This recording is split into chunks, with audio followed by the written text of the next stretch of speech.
Hello and welcome. In this video, I want to cover just what is an information system. Now, the term information is one of those terms that we use all the time, and we instinctually know what it is, but we don't really have a definition that we can easily come up with if folks ask us for one. So, I want to present this definition of information as data that's been organized, processed, and presented in a meaningful context. Now, that of course does beg the question, what is data? And we're going to consider data as representations of stuff. A little bit vague, but that's somewhat intentional because data can represent all sorts of stuff, from figures to facts to ideas. In order for data to exist, it needs to be recorded. And there's a lot of sources that will define data and use terms like raw and unorganized, or even state that data is random in nature. Here's what we really mean when we're talking about data being random in nature. For this example, I'm going to need some data. So here we go up here on the screen, just some randomized data. Already, our brains are trying to process this data to derive information out of it because we can't help but to try to assign some meaning to this, but it doesn't really start to become information until I organize it and put some sort of structure in place. Here, I've gone a few steps ahead. I've included a label for this table as well as headings for each column, but it quickly becomes apparent that this is data when organized, represents data about employees. So we could say this is some information about employees at a very basic level. Now, that whole idea of randomness, notice that if I keep this structure, but I reorganize the rows, nothing changes about that information, right? Even though I've moved the data around. And even if I change the order of the columns, that doesn't change anything, provided I keep that same structure.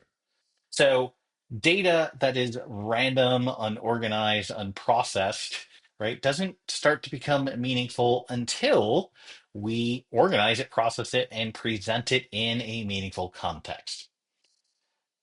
To help matters maybe a little bit, here are some characteristics of data and information side by side. Data, as we said, is unprocessed. It seems random, raw, and unorganized. Data, at its core, is what computers use.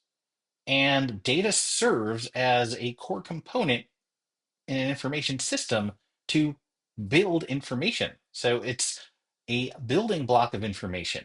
Whereas information is organized, processed, and presented in a meaningful context, it's intentional, it's purposeful, to capture something meaningfully.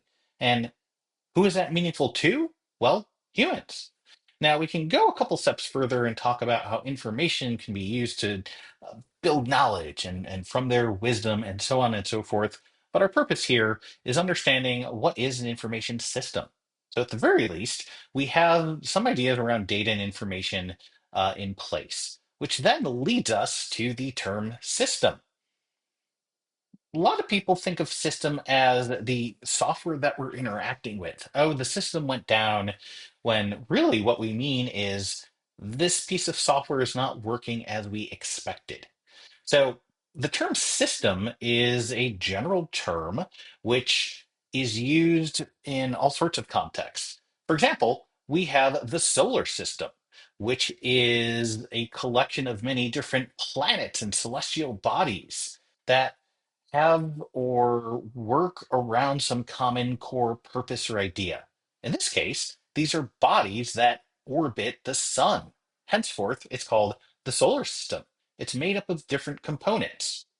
Similarly, we have the circulatory system, which is a system of all the veins, ventricles, arteries, and probably other physiological elements that I don't know about because I'm not a biologist.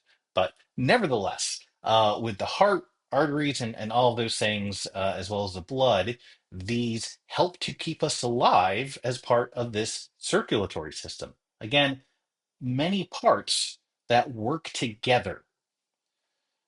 There's the criminal justice system. which has its own set of components, such as law enforcement, the courts, corrections, and even here, we could sort of break apart something such as the court system or the law enforcement system into its smaller components. In other words, systems can be made up of many systems, but the broader idea of a system is that we have many different components that we focused around a particular function or concept or idea or theme. But the key part here is parts working together. We could even look at the capitalist system, which is that which revolves around making money and the societal factors that revolve around that. We could even look at the Missouri River system, which is a number of different rivers and tributaries and streams and creeks that which connect to the actual Missouri River, but together they help to orchestrate the flow of water throughout various branches and tributaries across much of the United States.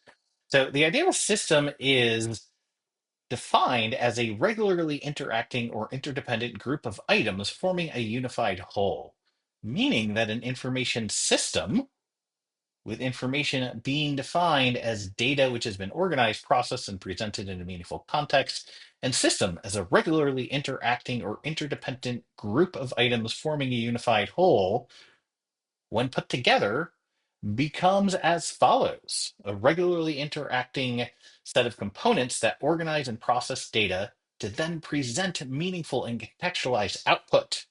That output is information. Now, of note, this definition has that term components in there, interacting components. And the components of an information system are not just hardware and software, but also at its core data, procedures, as well as people. So, as we said earlier, data is the building blocks of information. And it is data which is really central and core to an information system in the sense that it bridges the gap and sort of forms two different categories of components within an information system: that which is technology oriented and that which is human oriented. And these are integrated and work together. For example, having hardware requires software to actually make it useful. And software is going to be used for particular procedures by particular people. And all of that needs data to produce meaningful information that can help people communicate, solve problems, make decisions, and so on. Just a few brief examples of how we might conceptualize an information system, such as, for example, a report writing information system that's made up, again, of these different components, five different components. And this is simply an example of what some of the specific items within those different categories of components could possibly be. Now, my report writing information system could look different from your report writing information system, but ultimately, the output of this would be a written report. Next up is a flight booking information system, a much larger scale type of information system that is used by many different people with several different procedures that are involved with it, many sources of data around which to process. We have several different types of software, including layers of software from operating systems to application software to very specialized software. And all of that doesn't really do a whole lot without the hardware around which to both run and to network all of those devices that's running all of that software for all those purposes, for all those people, turning that data ultimately into a booked flight. Now, this video left out a lot of details and nuances that we could have gone into, but overall, I hope it gave you at least a foundation for what exactly an information system is.